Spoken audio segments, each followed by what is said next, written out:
はい、皆さんこんにちは。かんきちスタジオの北原かんきちです。今日はね、だいぶ年末押し迫ってる時期なんですけども、そういった時期になると何かね、こう言いたくなるんですけどもね。今日はね、愛機に関する話をですね、ちょっとね、しっかりお話ししていきたいかなと思っております。ズバリ内容はなんですけどもね、愛機とは何か、そしてですね、愛機を得得するっていうのはどういうことかっていうところをですね、お話ししていきたいと思っております。このチャンネルでのメインとなるね、大東流愛機柔術においてもですね、この愛機というね、技法や考え方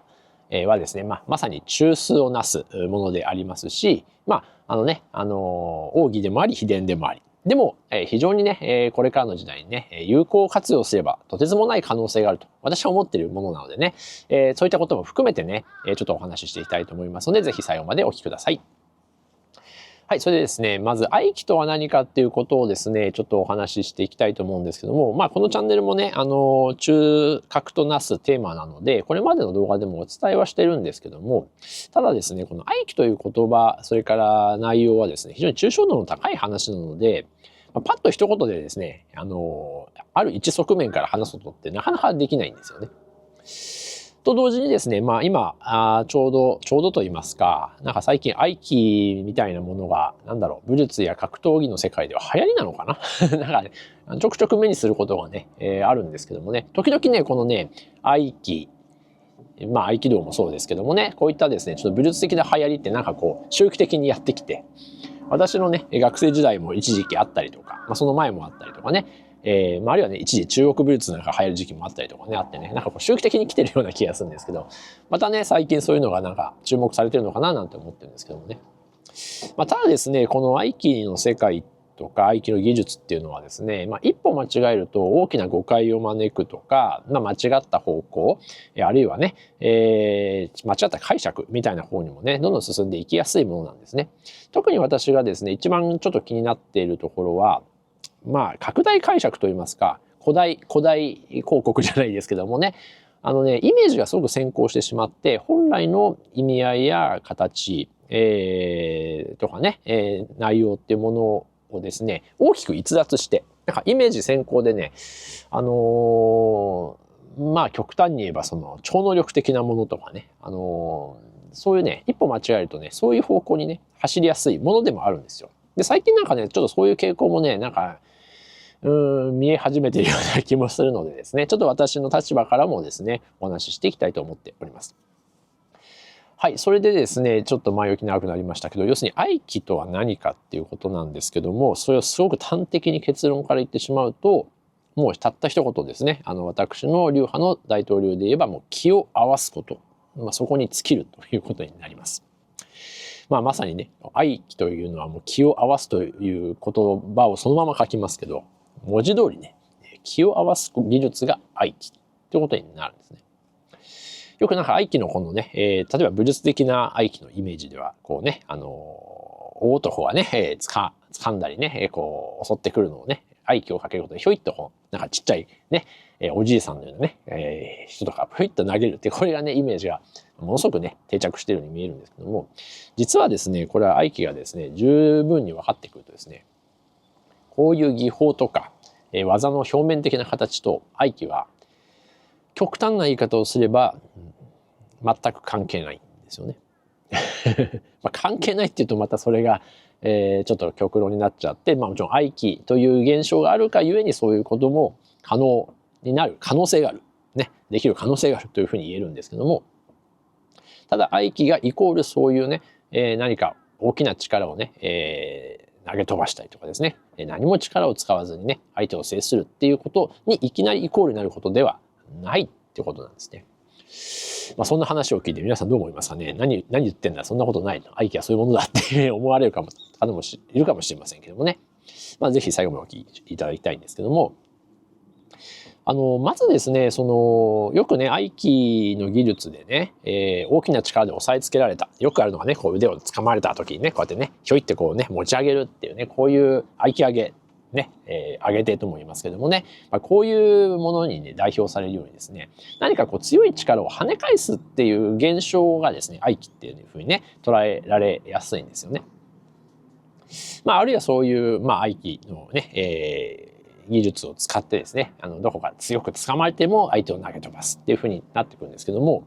もしですね、そういう現象がですね、愛機という風に定義してしまうとですね、別にそれはその愛機っていう言葉を使わなくてもいいわけですよね。そういう技術は別にね、レスリングでも相撲でも柔道でもやってるわけですし、特段その特別な名前である愛機という言葉を、使う必要はないんですよね。極端には筋肉的にね、ウェイトトレーニングみたいなものでね、身につけてね、別にそういう相手が掴まれてもね、ぐっと持ち上げてしまえば構わない。世の中にはね、もう何百キロっていうものをね、持ち上げる人もね、当然いますからね。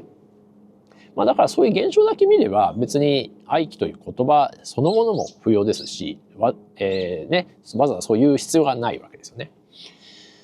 ただなぜかですね、その愛機という言葉をですね、作った人がいてですね、そこに当然気を合わすというね、言葉を入れてきたということは、すごくね、そこに意味があるからね、そういうことを作ったということになるんですね。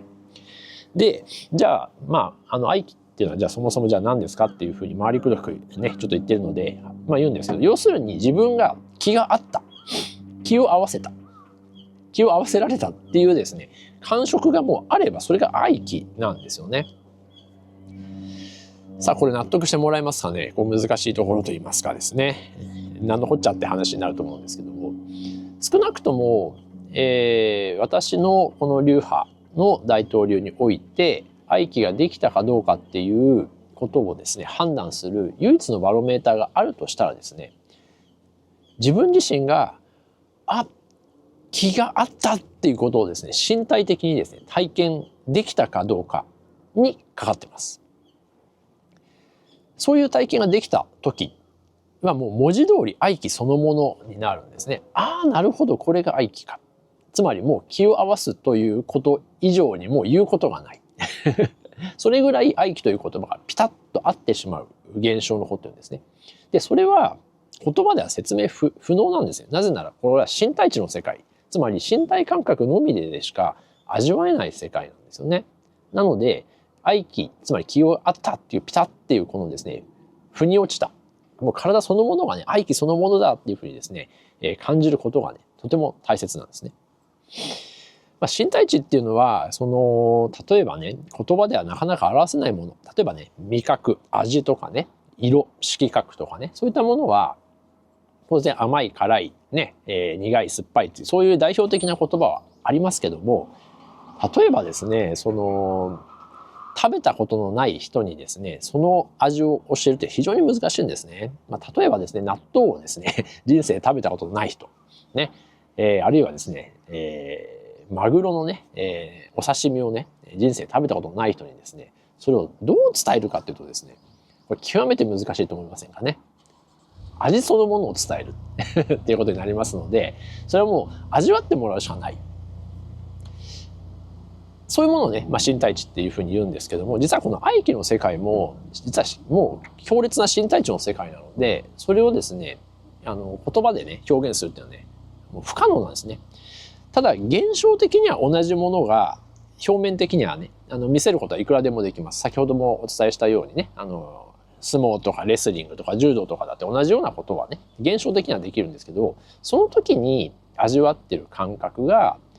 本当に一緒かどうかっていうのはこれはね本人たちでしかわからないということになるんですね。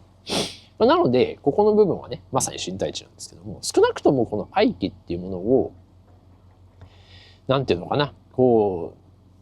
味わった時になるほどこれが愛機かっていうふうに思えるぐらい気が合うっていう意味が体で理解できるんですね。それがですね一応私のね流派であるね一応大統領愛機柔術の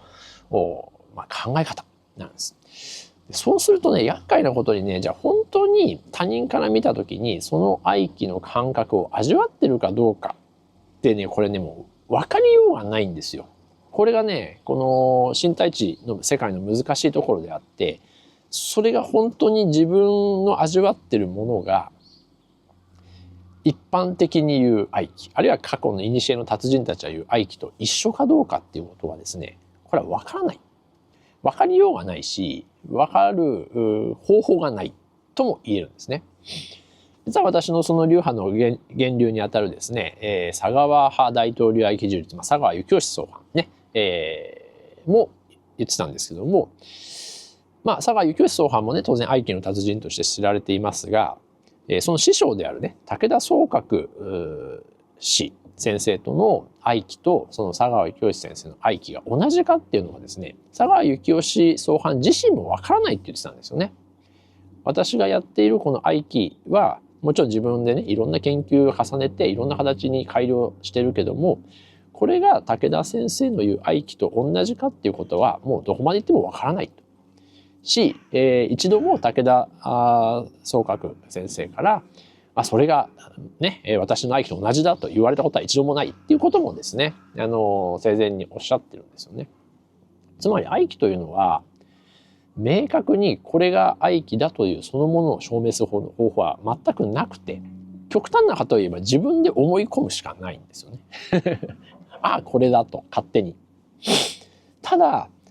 そこにはやっぱり手がかりがあって、まずその合気という言葉の通りにですね、気が合ってるかどうか、その気が合うという感覚がもう体に、理屈ではなくて体が味わってるかっていうのが大きな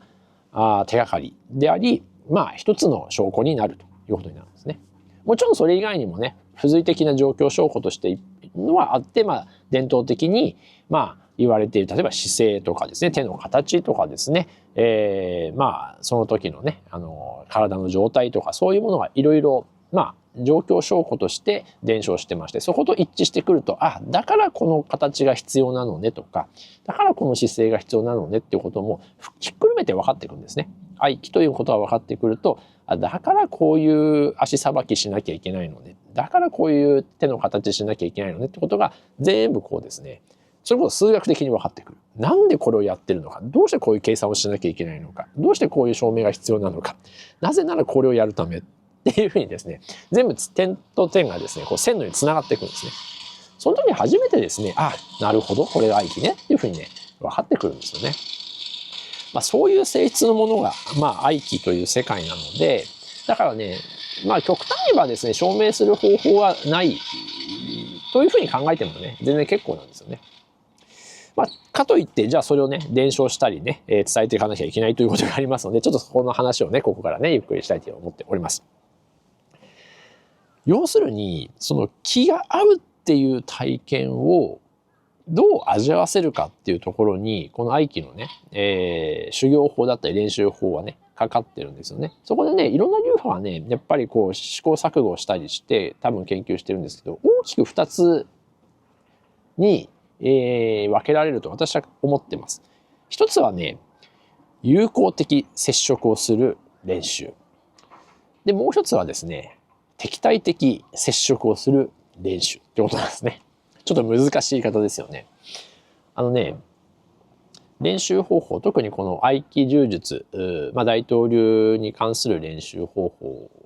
もはじめなんていろんなね流派のやり方はあると思うんですけども、いきなりですね、もう本当に無目的なこの組手とかなんかそういうね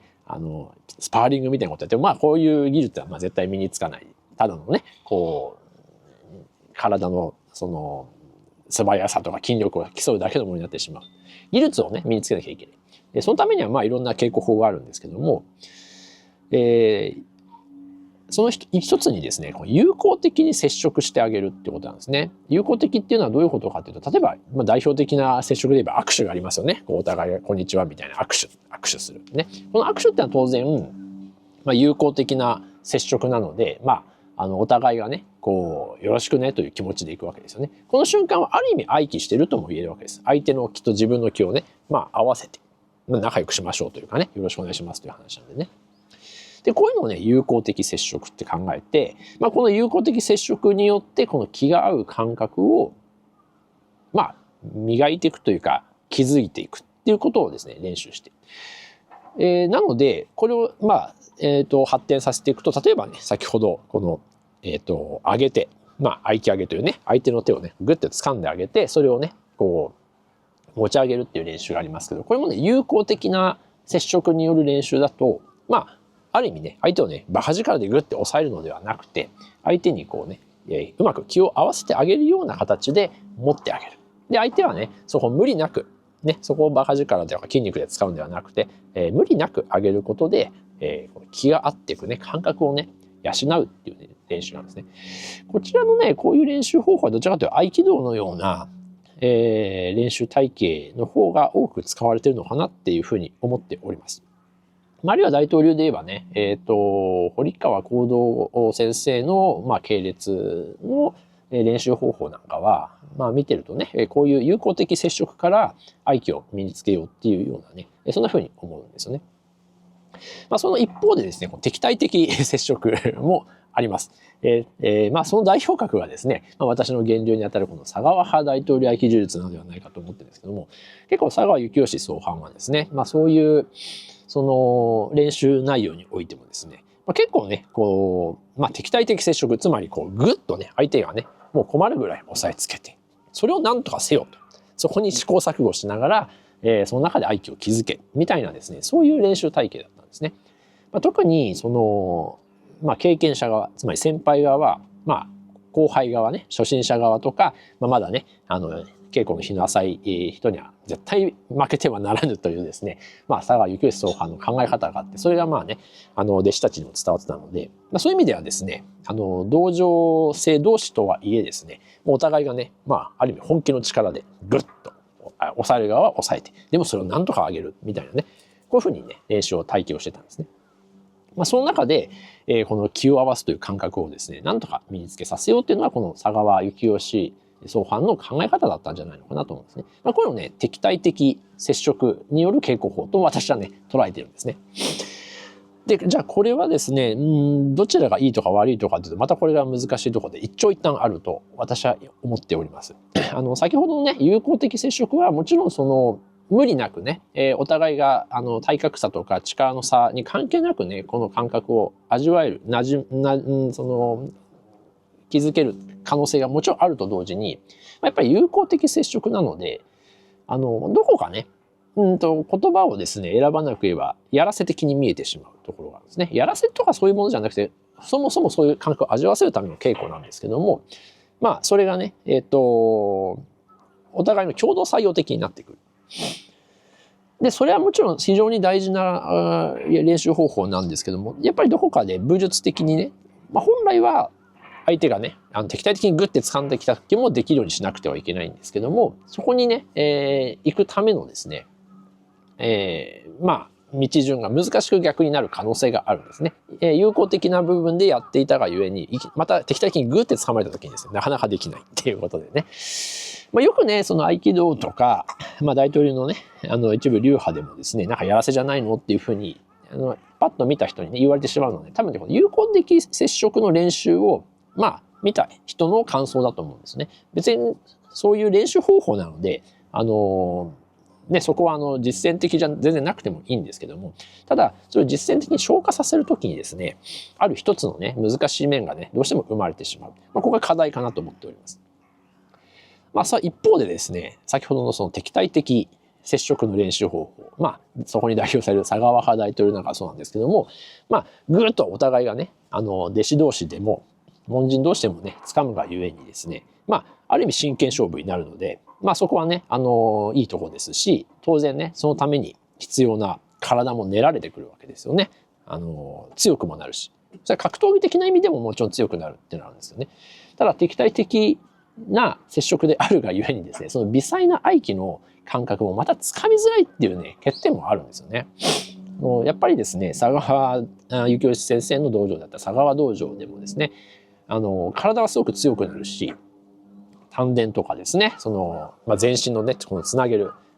力はものすごく強くなるんですけど、じゃあこの合気の微細な感覚が練れるかっていうとですね、それやっぱり才能のある人しかなかなかできなかったっていうふうにですね、私は考えてるんですね。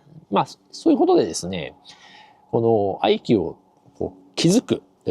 練習方法っていうのは、考え方がですね、友好的な発想でいくか、敵対的な発想でいくかっていうのはあるんですけども、どちらもメリット、デメリットがあってですね、非常に難しいところがあります。でも、目的はこの気を合わせる。気が合う。気を、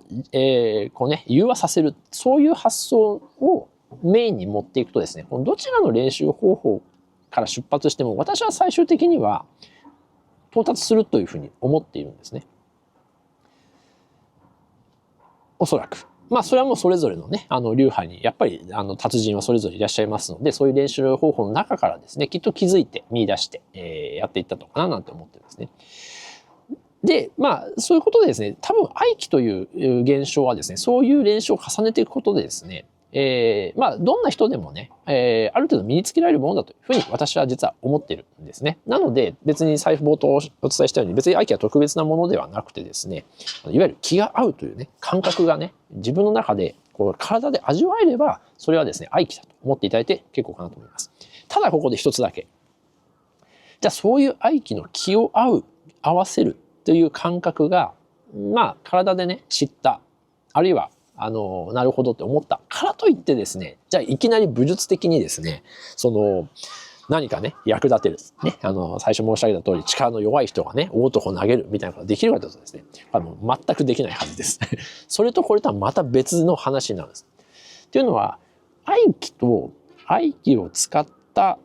力、力っていうよりはエネルギーというふうにしておきましょう。は、また別の話になってくるんですね。愛機によって運用するエネルギーと愛機そのものはまた別なんです。ここを混同してしまうと、はい、表面的にパッとできた。だから愛機っていうことに短絡的になってしまってですね、愛機の全貌が見えてこないんですね。愛機という現象と愛機による運用されたエネルギー、それを何らかに作用させる。物理的には仕事させることはですね、分けて考えなくてはいけないんですね。佐川派大統領ではその愛機によって運用するエネルギーを透明な力っていうふうにね、言い方をしてますし、その透明な力をね、運用するための体のことを愛機の連帯なんて言い方をするんです。同じこと、意味をですね、中国武術の言葉を借りると、そのね、中国武術から生み出されるエネルギーは軽力、軽っていう言葉をね、使いますし、その軽力をね、運用できる体のね、空風をね、練り上げる。っていうね、中国武術でいうところのですね、体になってくるんですね。なので、単純にね、愛機という意味が分かることと、それを実用で運用することは全く別の話で、これも例えるならね、例えばエンジンの原理が分かったからといって、いきなりじゃあ車を動かせるわけではないわけですよね。エンジンの原理っていうのはもうあくまでそのシリンダーの中に閉じ込めたですね、例えばガソリンに代表されるね、ああいう燃料を、熱を加えることで圧力が上がってですね、ドンって弾けて仕事をね、何らかする。これがただの、いわゆるエンジンの原理になりますよね。原動機の原理になりますけども、それを車のようにですね、走らせる。ね、高速で走らせるっていうのはまた別の話でですね、そこにはトランスミッションも必要だしですね、いろいろ伝達駆動、いろんなものが必要なので、そういうものをね、エネルギーを伝えてタイヤを回すっていうね、動力に変えるっていうことになるので、原理と作用させるものっていうのはですね、また2つ分けて考えなくてはいけません。そういうふうに考えていくとですね、この愛機という世界はなかなか一言ではお伝えできずに、また一言で伝えようとするとね、大きな誤解を与えてしまうものであるということをね、ちょっと言いたいと思います。ということでですね、ちょっと愛機ということを、ね、全貌をですね、お伝えできたかどうかはですね、ちょっと難しいところなんですけど、ただ今日お伝えしたことというのは、実はその愛機のね、本質的であり、根幹的なところでありますので、ここをですね、冷静にですね、ぜひ捉えていただきたいんですね。先ほどね、申し上げた通りですね、愛機っていうものの現象面だけを捉えてしまうと、相手をね、持ち上げたりね、相手の強い腕を上げるっていうふうに、ついつい思いがちですし、そこまでね、深くね、練習をしてない、あるいは興味本位で見てる方なんか分かんなくなってしまうと思うんですけども、実は愛機というのは極めて、感覚的なものでありますし、いわゆる気を合わす。とあえてつけてですね、気を合わすということが本質ですよとね。ちょっとそういうことをですね、知っていただくと、いろんなことがね、冷静に見えて、また今まで気づかなかったこと、見えなかったことも、分かってくるんじゃないかなと思っております。はい。ということでね、今日は以上、愛機とは何かということをですね、そういった原理的なね、側面からちょっとね、お話しさせていただきました。あくまでこれはね、私の考えではあるんですけども、いろいろとね、参考にしていただければ、これからの使用にも役立つかなと思います。はい、ということでね、今日の動画は以上になります。また次回の動画でお会いしましょう。ご視聴ありがとうございました。はい、さよなら。